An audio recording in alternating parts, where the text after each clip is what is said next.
সূরা আরাফ আয়াত 23 আল্লাহ বলেন রব্বানা যালামনা আনফুসানা ওয়া ইল্লাম তাগফির লানা ওয়া তারহামনা লানাকুনান্না মিনাল খাসিরিন। পারেন সবাই? পারেন না? রব্বানা যালামনা আনফুসানা ওয়া ইল্লাম তাগফির লানা ওয়া তারহামনা লানাকুনান্না মিনাল খাসিরিন। আদর করুন ওয়াল্লাহ সামাওয়াত করবেন দোয়া করবেন আল্লাহর কাছে। আল্লাহ রাব্বুল আলামিনের জবাব করে তিনি ক্ষমা চাইলে আল্লাহ রাব্বুল আলামিন ক্ষমা করে দেন। তিনি দোয়া করলে দোয়া করতে আল্লাহ তাকে ক্ষমা করে দেন। সুবহানাল্লাহ। যে দোয়া করার কারণে আল্লাহ তাআলা ক্ষমা করে দিয়েছেন। আমরা যদি দেখি হযরত ইব্রাহিম আলাইহিস সালামের কথা, ইব্রাহিম আলাইহিস সালামের কথা বহুবার থেকে সূরা মধ্যে আছে। বিশেষ করে সূরা ইব্রাহিম আলাইহিস সালাম দোয়া করেছেন। সুবহানাল্লাহ। আমাদের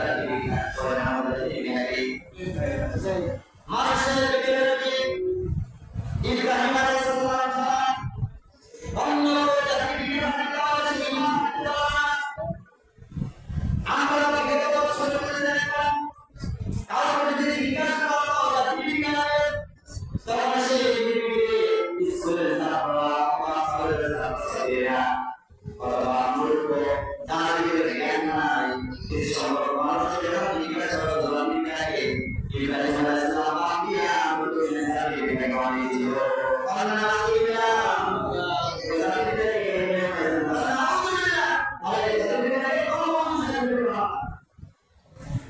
ইব্রাহিম আলাইহিস সালাম আম্বিয়া মুরসালিন জাতির হতে পারে মসজিদ করেও না কত কোটি আম্বিয়া দলিল দিন অথবা খালি দিন চিন্তা করতে হয় কি আর যে মানুষটাকে কষ্ট করেছে আমাদের জন্য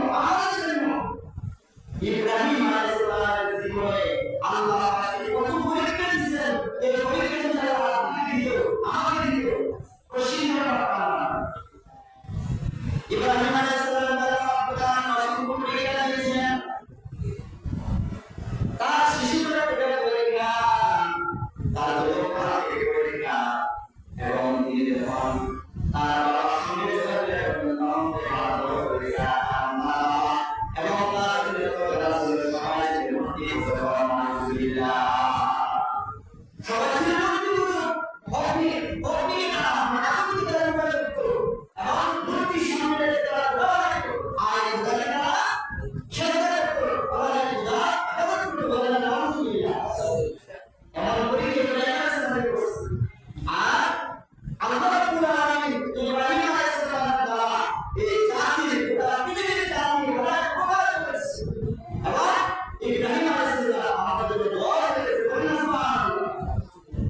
এটা নয় ইব্রাহিম আলাইহিস সালাম আমাদের বিকাশ স্থানের জন্য আমাদের নবী হযরত মুহাম্মদ রাসূলুল্লাহ সাল্লাল্লাহু আলাইহি ওয়াসাল্লাম আজাদি তখন আল্লাহ নবী সাল্লাল্লাহু আলাইহি ওয়াসাল্লাম জবাব দিলেন ইল্লাহ আবিকুম ইব্রাহিম ওয়া সাম্মাকুমুল মুসলিমিন।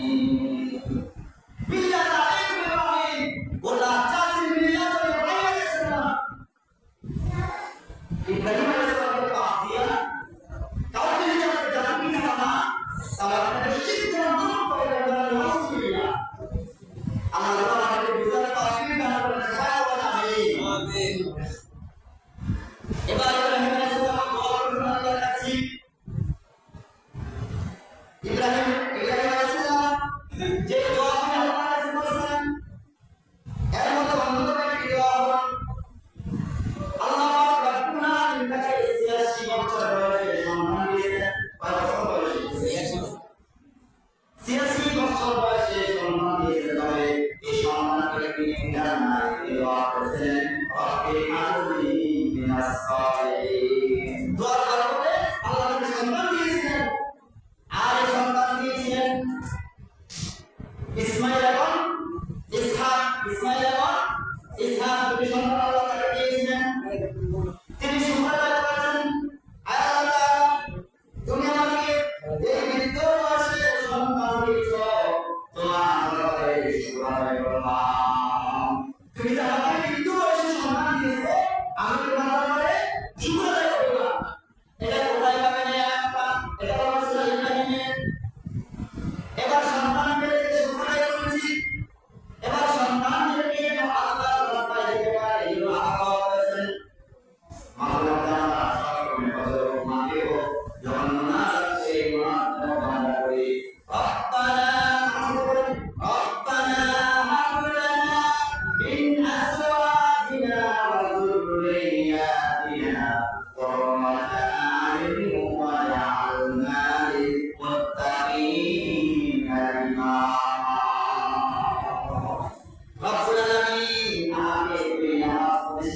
সাগরের তলদেশের অন্ধকার, অনেকগুলি অন্ধকার, সেই অন্ধকার থেকে কে বাঁচাবে বলেন? আল্লাহ।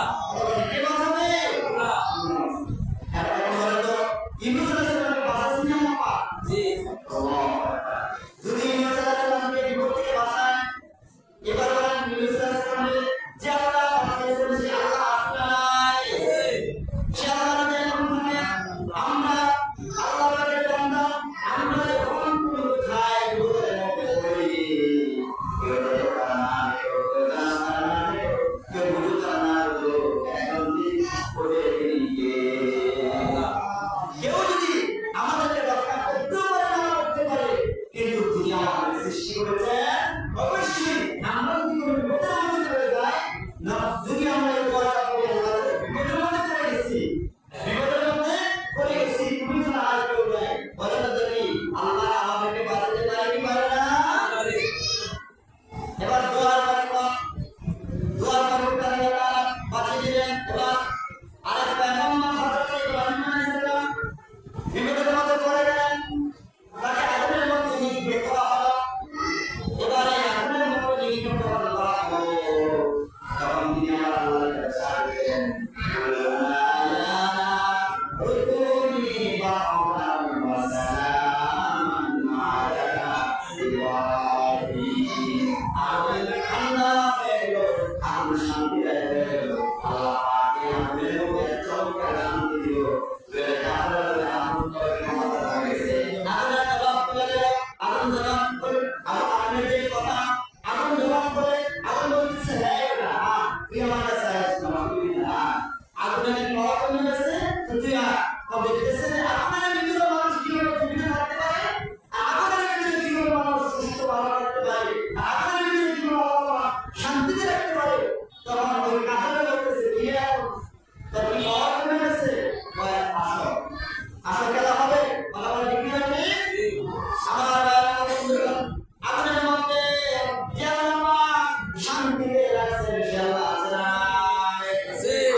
তাহলে কি বাঁচানো সম্ভব ছিল না?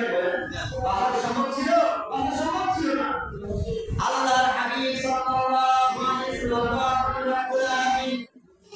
আমার উম্মতকে তুমি আমার শাস্তি দিও না আল্লাহ, তারা যদি কোনো অপরাধ করে থাকে আল্লাহ আর ওকে নিরান করো, ইহসান করো।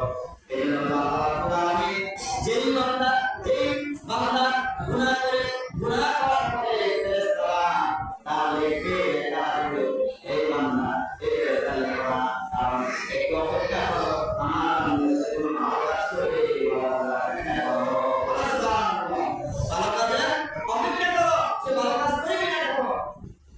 বান্দা নামাজ পড়ে না, বান্দা রাস্তায় বসে আড্ডা করে, বান্দা রোজা রাখে না, রাস্তায় বসে খাইতে গেলে বলে অনার্থ তোমার কিন্তু বান্দা রাস্তায় বসে অনার্থ এই বসে তাহলে কত মানুষের গর্বটা আমার উঠতেছে, কত মানুষের তাদেরকে গর্ব করে যে রাস্তায় বসে অনার্থ এগুলো মেম্বারে যাচ্ছে, চেয়ারম্যানে যাচ্ছে, হুজুরে যাচ্ছে, মুখে যাচ্ছে, আর ব্যাপারে যারা তুমি আছে তোমার তুমি তো জাহান্নামে গিয়া বলে কেন জাহান্নামে তুমি কাস্ত বসে বড় মানুষ বিরোধ করতেছো অনার্থ তোমার জিজ্ঞাসা করে অনার্থ কাস্ত বসে আড্ডা সারা আর তোমার বলতে পারে না আমার ভাইরা এই যে দোয়া করা দোয়ার এক ফজিলা হাদিসের মধ্যে আছে তিরমিজি শরীফের হাদিস, কেউ যদি আল্লাহর কাছে দোয়া না চায়, আল্লাহর কাছে সাহায্য না চায়,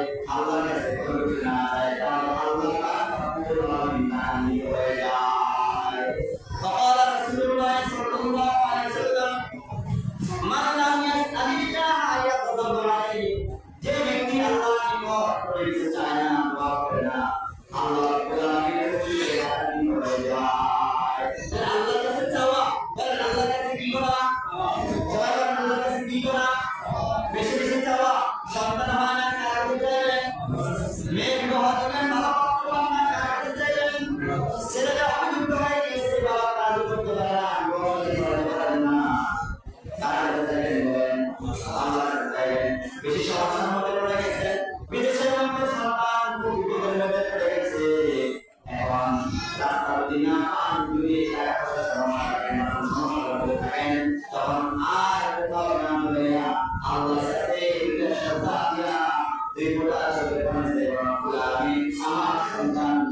এখন তিন যুবক কঠিন মধ্যে পড়ে গেলেন, হ্যাঁ এখন কি হবে, কি হবে, আমরা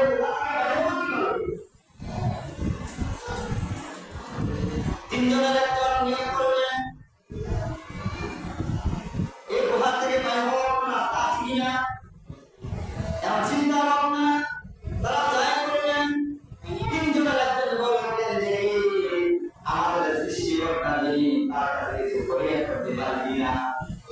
তখন তিনি তিনজনের একজন করিয়া করলেন, আমি আমার যুবকের সাথে আমি একজন রাখাল ছিলাম, আমি একজন রাখাল ছিলাম, আমি বকরি লালন পালন করতাম।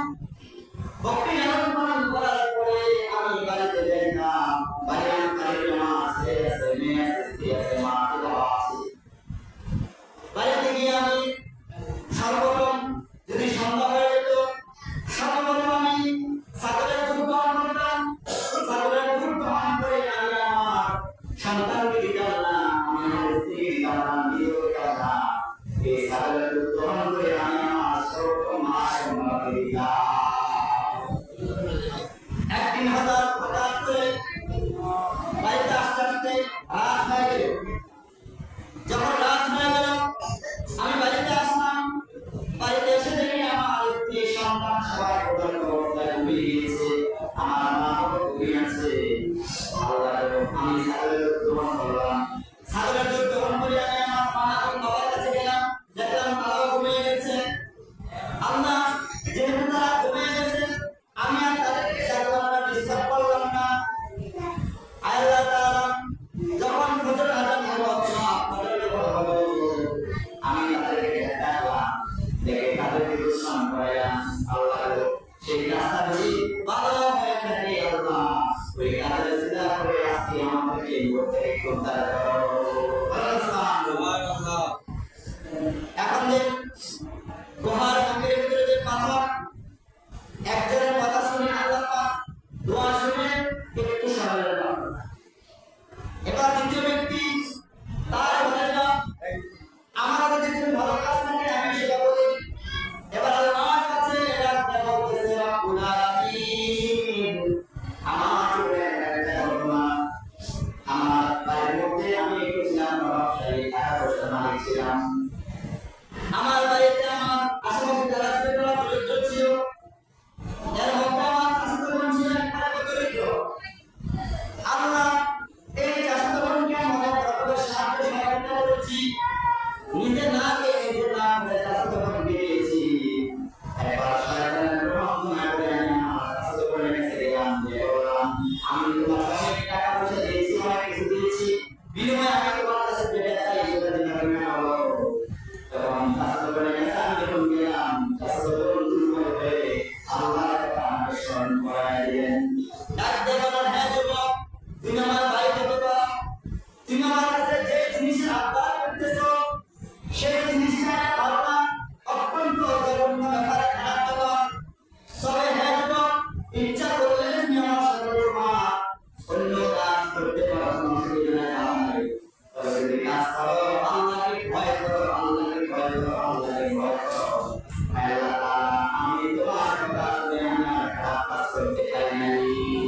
আল্লাহ আমার বোন আমাকে তোমার কথা স্মরণ করে দিয়েছে।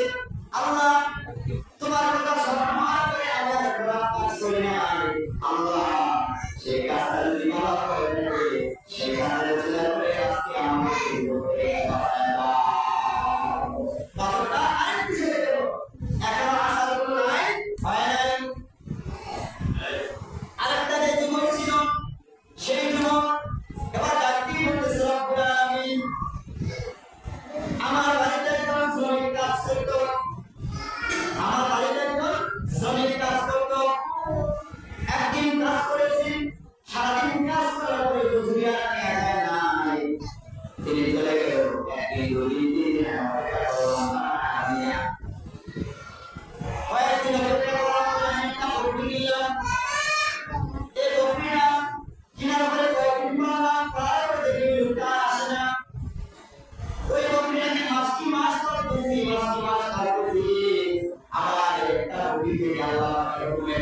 দিও বাচ্চা দেওয়ার পরে বাচ্চাকে লালন পালন করতে এখন এক বছর হয়ে গেল আমার করতে করতে করতে করতে অনেক দিন হয়ে গেল এর মধ্যে আমি একটা রাখা রাখতাম কয়েক বছর পরে এই আমার কাছে টাকা পাওয়া সেটা আমার মধ্যে আসলো এসে বলতেছে ভাই জান আমি আপনার বাড়িতে কাজ করেছিলাম একদিন আমার টাকা নিয়ে আমি আপনার কাছে না বলে চলে গেছিলাম এখন লোকটা যখন আমার কাছে টাকা চেয়ে আমি লোকটাকে বললাম এই মিয়া শোনো এই যে সামনে বাগান দেখতেছো এই বাগানের মধ্যে যতটা প্রক্রিয়া আছে পুরো বাগান সুন্দর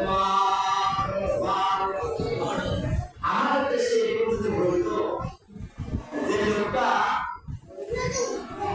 কাজ করে গেছে বেতন বাকি আছে অথবা একদিনের বেতন টাকা বাকি আছে এই টাকা দিয়া এরকম ভাবে টাকা রাখা লালন পালন করে এই টাকা দিয়া এইভাবে সুন্দর করে পরিবেশন করা এটা কি আমাদের দ্বারা সম্ভব না অসম্ভব ছিল বলেন অসম্ভব ছিল পশ্চিমকালে কাজটা করতে পারতাম না কিন্তু সেই যুবক কি বললো জানলা আমার বাড়িতে দেখা হচ্ছে যে মানুষটা কাজ করতো তার মজুরি আমি সেটাকে আমার কাছে রেখে ছাগল অথবা বকরি লালন পালন করলাম এবং রাখাও রাখতাম এই রাখার পরে সে ব্যক্তিটাকে যখন আমি বললাম এই বাগান সুন্দর বাবা এই বাগান সুন্দর নিয়ে গেল আল্লাহ তো বাগানও নিল ছাগল সব নিল এবং সেই শ্রমিক আমি রাখলাম আরেকটা এটাকে বলার জন্য তাকে নিয়ে গেল আল্লাহ যদি এটাতে তুমি খুশি হয়ে থাকো আমাকে যে দেয় নাই আমি একটু মন খারাপ করি নাই আল্লাহ যদি এটাতে তুমি খুশি হয়ে থাকো সেটা বিনিময় আমি আমাকে জীবন থেকে বাঁচায় দেবো এখন দোয়া করার সঙ্গে সঙ্গে আল্লাহ রাখবেন পুরো পাথর সবাই দেবেন সুবহানাল্লাহ এবার সবাই বলেন দোয়া করার দরকার আছে না নাই বেশি বেশি দোয়া করতে হবে আল্লাহ পাক রব্বুল আলামিন হাদিসের মধ্যে বলেছেন আদ-দুআ হুয়াল ইবাদা আবার আরেক হাদিসে বলেছেন আদ-দুআ মুখুল ইবাদা দোয়া ইবাদত বেশি বেশি দোয়া করা বেশি বেশি দোয়া করা আমরা দোয়া করে অবশ্যই আল্লাহ রব্বুল আলামিন তাদের দোয়া কবুল করেন সুবহানাল্লাহ তাদের দোয়া কবুল করে থাকেন মুসা আলাইহিস সালামের জমানা হযরত মুসা আলাইহিস সালাম বলতেছে আল্লাহ মুসা আলাইহিস সালাম আমাদের এক ডাকতে বলতেছে আল্লাহ আমার সঙ্গে আমাদের একজন পয়গম্বর আমাকে তো জান্নাতে যাওয়ার জানি তবে আল্লাহ আমার জান্নাতের সঙ্গে কি হবে একটু যদি দেখায় না এখন আল্লাহ তাআলা বলতেছে হ্যাঁ তুমি তো অবশ্যই জান্নাতে যাইবা তুমি পয়গম্বর তবে তোমার জান্নাতের সঙ্গে হবে একজন কসাই তিনি আশ্চর্য হয়ে গেলেন আমার জান্নাতের সঙ্গে একজন কসাই এটা হইল আমি একজন পয়গম্বর আমার জান্নাতের সঙ্গে একজন কসাই এবার বিচারে বার করতে হবে কসাই কে এবং কসাই কি করে এবার আল্লাহর কাছে বলেন আল্লাহ কসাই বাড়ি কোথায় পাবো কসাইকে বলে অমুক এক এলাকায় যাও জায়গাতে কসাই বাড়ি রওনা করলেন কসাই বাড়িতে কসাই বাড়িতে যখন রওনা করলেন হাঁটতে হাঁটতে হাঁটতে হাঁটতে কসাই বাড়িতে গেলেন বৃদ্ধ মহিলা কত ভালো করে বলতে পারে না দোলনার ভিতরে দৌড় কেটেছে মহিলাকে সালাম দিলেন সালাম দিয়ে বললেন আম্মা এই বাড়ির মধ্যে নাকি একজন কসাই থাকে কসাই কি হয় বলে কসাই আমার সন্তান হয় বলে কসাই অনেক কি কাজ করে কসাই কি কাজ করে তোমার কাজ করার কারণে কসাইকে আল্লাহ এখন পাওয়া দিয়েছে সে একজন পয়গম্বর সাথে জান্নাতে থাকবে বৃদ্ধ মহিলা ডাকতে বলতেছে হে পতি আমি তোমাকে খবর চিনি না তবে শোনো আমার সন্তান আমি না জন্য যা করে অনেক বেশি করে বলি করে আমার সন্তান যদি কসাই হয় সারাদিন দুস্থ বিক্রি করে ঠান্ডা যখন হয়ে যায় গাড়ির মধ্যে আসে আমাকে কসাই পায়খানা পরিষ্কার করে পবিত্র পায়খানা থাকে আবার তিনি ফল আনেন ফুল আনেন এবং দুস্থ টুকরা আনেন এবং পরিষ্কার করে আমাকে খাওয়ায় আমাকে যত্ন করে মহব্বত করে আমি আল্লাহর কাছে দোয়া করছি রব্বুল আলামিন আমার সন্তান আমার জন্য আমি মরণ মজা করেছি আমি